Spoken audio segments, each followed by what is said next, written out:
అండి welcome back to our channel. ఇట్లా మేము లాస్ట్ ఈరోజు మన టాపిక్ వచ్చి అబద్ధాలు జరిగితే ఏమవుతుంది అనేది ఈరోజు మన టాపిక్ అనమాట. అందరూ బాగుండాలి, అందులో మనం ఉండాలి. So please like and share, subscribe my channel. ఈరోజు మనం ఫస్ట్ పాయింట్ వచ్చేసరికి మనం చాలా శాంతంగా ఉన్నామంటే లైఫ్లో చాలా దృఢంగా కూడా ఉండగలం. మనం ఎంత శాంతంగా ఉంటే అంత దృఢమైన ఆలోచనలు, అంత మంచి ఆలోచనలు అనేది వస్తూ ఉంటాయి అన్నమాట. అంతే ఆవేశానికి పోయామనుకో పిచ్చి పిచ్చి ఆలోచనలు, చెడు అలవాట్లు వచ్చేసి మన లైఫ్ని మనమే నాశనం చేసుకుంటాం. సో ఎందుకంటే అది నీకు ఎగ్జాంపుల్ ఏంటంటే ఇనుము ఉంది కదా, ఇనుము ఎంత చాలా స్ట్రాంగ్గా ఉంటుంది, కానీ దాన్ని ఎవరు మనం నాశనం చేయలేం, ఎరగలేం కదా. అలానే ఇనుముకి దానికి పట్టిన తుప్పు వల్ల అది నాశనం అవుతుంది. అలాగే మన మంచి వాళ్ళు కూడా మనకు పట్టిన చెడు అలవాటుని బట్టి మనం నాశనం అయిపోతాం అనమాట. సో మనం ఏదైనా సరే ఓటమి వచ్చినా సరే చాలా దృఢంగా కనుక ఉన్నామంటైతే మన మనసు అనేది చాలా స్ట్రాంగ్గా అనుకున్నట్టయితే మనం ఓడిపోయినా కూడా మళ్ళీ ఓడిపోతుంది, మళ్ళీ నిలబడితేనే మనకి ఓటమి ఎంత ఓడిపోతాం అంత గెలుస్తాం అనమాట. ధనవంతుడు సముద్రం లాంటివాడు, సంస్కారవంతుడు బావి లాంటివాడు. బావిలో మనం బావిలో నీరు తోడుకొని తాగుతాం కదా, కానీ సముద్రంలో నీరు మనం తాగుతామా? తాగలేం. అలానే ధనవంతుడు కూడా అంతేనమాట. ధనవంతుడు ఎంత సహాయం చేసినా కూడా సముద్రంలాగా ఉంటుంది, అసలు సహాయం చేయడు కూడా. నాకు తెలిసి నీటిలో పడవ ఉండాలి కదా, అలాగే పడవలో నీళ్ళుంటే ఎలా ఉంటుంది మన లైఫ్ కదా. అర్థమవుతుందండి నేను చెప్పేది. జీవితంలో జ్ఞాపకాలు ఉండాలి, కానీ జ్ఞాపకంతోనే మన జీవితం గడిచిపోకూడదు. ఇలాంటి క్యూటోస్ అనేవి మీకు అర్థమవుతున్నాయో అర్థం కావట్లేదని చెప్పి నాకు ఒక కామెంట్ అయితే చేయండి. నేను ఎక్స్ప్లెయిన్ చేయడానికి నాకు తర్వాత వేరే వీడియోలో చేయగలను. ప్లీజ్ ప్రతిదీ మనం పరిగెత్తి చేయాల్సిన పని లేదండి జీవితంలో.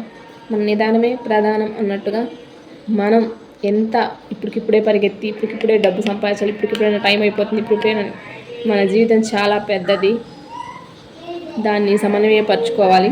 ఇప్పుడు మనకు కుందేలు తాబేలు ఉన్నాయండి. ఎగ్జాంపుల్ అయితే కుందేలు ఫాస్ట్గా పరిగెత్తుతుంది, కానీ దాని జీవితకాలం ఎంత? 10 సంవత్సరాలు. అలానే తాబేలు ఎంత నిదానంగా ఉంటుంది, దాని జీవితకాలం ఎంత? 100 సంవత్సరాలు. అలాగే మన జీవితంలో నిదానం అనేది అలవాటు చేసుకోవాలన్నమాట. అందం అనేది మనం నడిచే నడవికలలో ఉంటుంది, అంతేగాని మనం ఆభరణాలు ఆడంబరాలలో దిగేసుకొని నడిస్తే అందం అనేది రాదు, కనిపించదు కూడా. సత్యం ప్రేమ ఎక్కడ ఉంటాయో అక్కడే మనకు శాంతి కూడా దొరుకుతుందన్నమాట. మనం ఎలా బ్రతకాలి అంటే ఎవరైతే మనల్ని కాదు అని పక్కకు నెట్టేశారో వాళ్ళు ఎందుకు ఇంత మంచివాడిని మనం వదులుకున్నాము అనుకునేలాగా మనం బ్రతకాలన్నమాట. అప్పుడే అవతలి వాళ్ళ మనోభావాలు మన జీవితంలో మనకు కనిపిస్తాయన్నమాట. మన కళ్ళు అనేవి వాటంతట అవే ఆధారపడి ఉంటాయి, అవునా కదా. కానీ ఈ మన చెవులు అనేవి మాత్రం వేరే వాళ్ళ మీద ఆధారపడుతూ ఉంటాయి. అర్థమైంది. మనకు కనుక ఒకరి దగ్గర పనిచేయాల్సి వచ్చినప్పుడు అక్కడ మనకు ఏమీ తెలియనట్టుగా, పని రానట్టుగా ఒకరి దగ్గర ఉన్నప్పుడు మనం పని రానట్టుగా కనుక ఉన్నట్లయితే ఒక కూలివాడిలాగా మనం వాళ్ళ ముందు బ్రతకాలి. అవలేదు మనకి పని వచ్చు, నాకు వచ్చు, ఇవన్నీ నాకు వచ్చు అని చేస్తే వాళ్ళకి మనం నచ్చమన్నమాట. అప్పుడు నచ్చలేదు కాబట్టి మన మీద వాళ్ళు అధికారం చెలాయించేస్తారనమాట. నేను గెలిచే వరకు నాకు అది ఎవరికి అవసరం లేదు కదా. ఎప్పుడైతే నేను విజయాన్ని సాధించానో అప్పుడు నా విజయాన్ని అందరు చెప్పుకుంటారు, అప్పుడు నేను కనిపిస్తాను. అంతేగాని మనం ఎన్ని కష్టాల్లో ఉన్నా, ఎన్ని బాధల్లో ఉన్నా అవన్నీ ఎవరికి కారణం.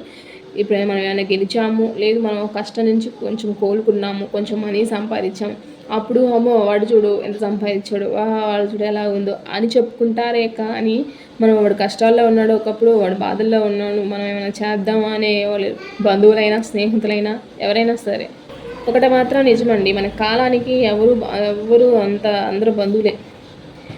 కాలానికి మాత్రం అందరూ సమానం. వీళ్ళు బంధువులు, వీళ్ళు శత్రువులు అనేది ఎవరికి ఏమి ఉండదు. కాలం అనేది, కాలం అందరిని ఒకేలాగా చూస్తుంది. కాలం దేవుడు కూడా అందరిని ఒకేలాగా చూస్తాడు. దేవుడికి ఏమి వీళ్ళు బంధువులు కాదు. ఎవరి తప్పు ఒప్పులు ఎవరి అకౌంట్లో వాళ్ళు పడుతూనే ఉంటాయి. సో ప్రాణాలు తీసే పాముకు కూడా తెలియదు అనమాట. నేను కరిస్తే వాళ్ళు చనిపోతారేమో, నేను ఒక విషపు జంతువుని కదా, నేను కరిస్తే వాళ్ళ ప్రాణం పోతుందేమో అని దానికి తెలియదు పాపం. కానీ అన్నీ తెలిసిన మనిషి మాత్రం అన్నీ చేసేసి సైలెంట్గా పక్కకి వెళ్ళిపోతాడు, ఏమీ తెలియని వాళ్ళలాగా. నా దృష్టిలో ఆకలి గొప్పదా, ఆలోచన గొప్పదా? ప్లీజ్ కామెంట్ చేయండి. నా దృష్టిలో ఆకలి గొప్పదా, ఆలోచన గొప్పదా అంటే ఆకలిని ప్రారంభంలో ఆలోచన గొప్పది అంటాను. మనం ఆకలి కోసమేగా మనం బ్రతికేది, తినేదాని కోసమే, పుట్టడి మెతుకుల కోసమే కదా ఏది చేసినా. అలాంటప్పుడు మనం తప్పు చేయనప్పుడు, నిజాయితీగా ఉన్నప్పుడు భిక్షం ఎత్తుకున్నా కూడా తప్పులేదు. అవునా కదా? అంతేగాని డబ్బు కోసం తప్పుదారులు పట్టేవాళ్ళు ఎంతోమంది ఉన్నారు. అలా తప్పుదారులు పట్టకుండా మనం చేసే పని ఏదైనా సరే నీతి నిజాయితీగా ఉంటే ఏ చిన్న పని చేసినా కూడా తప్పులేదు. మనం ఏదైనా సరే సూటిగా మాట్లాడామనుకో ఎలా ఉంటుంది? హాస్పిటల్‌లో మనం వెళ్ళామండి. డాక్టర్ మనకు ఒక సూది మందిస్తాడు. ఆ సూది కొంచెం నొప్పిగా అనిపిస్తుంది. కానీ ఆ నొప్పి అనేది ఎందుకు? అది మన మంచి కోసమే అని మనం గనక గ్రహించినట్లయితే మనకు సూటిగా మాట్లాడే వాళ్ళ మాటలు కూడా మనకు అర్థమవుతాయి అన్నమాట. వాళ్ళు మన మంచి కోసమే చెప్తారు. అది మనకి నొప్పి అనిపించవచ్చు. కానీ తేనె పోసిన మాటలు మాట్లాడుతూ నిన్ను పక్కన ఐస్ చేసి మాట్లాడుతూ నిన్ను పొగుడుతూ నిన్ను పైకి రానీయకుండా చేసేవాళ్ళు నమ్మక ద్రోహులనమాట. వాళ్ళు తడి గొంతులతోటి గొంతులు కోస్తారు. ఈ ప్రపంచంలో మనం బతకాలంటే రెండే రెండు కావాలి. ఏంటివి? మంచితనం, మొండితనం. మంచితనం ఉండాలి, మొండితనం ఉండాలి. ఆ మంచితనం, మొండితనం ఎవరి మీద చూపించాలి?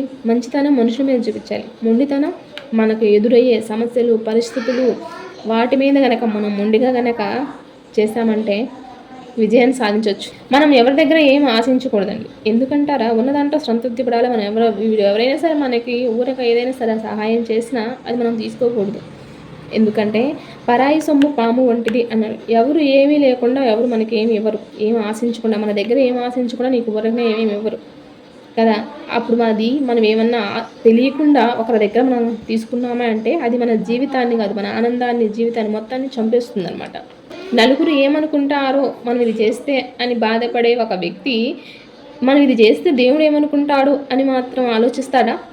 ఆలోచించే వాళ్ళు ఎంతమంది ఉన్నారు? మనిషి ఒక అందమైన వేషాలు వేసుకుంటాడు. ఆ వేషాలని ఒక్కొక్క టైము ఒక్కొక్క కాలం బట్టి రంగులు ఊసరవెల్లిలాగా మారుస్తుంటారు.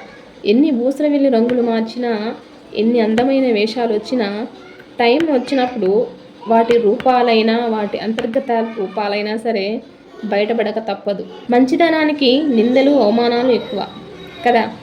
కాలం అనేది ఎప్పుడు ఒకేలాగుండదు. కాలం చేతిలో మనందరం కీలు బొమ్మలే. అది మాత్రం గుర్తుపెట్టుకోండి.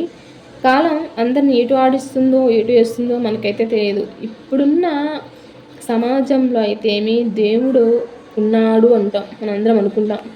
కానీ దేవుడు కూడా మనకి కొంత కాలాన్ని ఇస్తాడు. అది ఏం కాలం?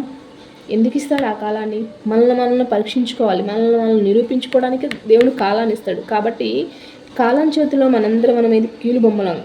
ఈ కీలుబొమ్మల ఆటలో ఎవరు గెలుస్తారు, ఎవరు నెగ్గుతారు అనేది, ఎవరు గెలుస్తారు, ఎవరు నిలుస్తారు మన చేతిలోనే ఉంటుంది. ఇప్పుడున్న పరిస్థితుల్లో సమాజంలో మంచివాడు ఒంటరైపోతున్నాడు, ముంచేవాడు నవ్వుతూ అందరిలో కలిసిపోతున్నాడు. ఇప్పుడు మంచివాడికి ముంచేవాడికి కనుక తేడా తెలిస్తే మనం వాళ్ళని కొంచెం దగ్గరికి రానియకుండా చేసామనుకోండి, అప్పుడు ఒంటరిగా ఉన్నా పర్లేదు, ఏ సమస్యనైనా ఒంటరిగానే చేసుకో. కానీ ఒకరి మీద కనుక మనం ఆధారపడి ఉన్నాము అంటే లైఫ్ లాంగ్ ఒకరు ఎన్నాళ్ళని ఆధారపడతారు? ఒంటరిగానే పోరాడాలి, ఒంటరిగానే విజయం సాధించాలి. చెప్పుడు మాటలు ఎన్నాలని వింటారు?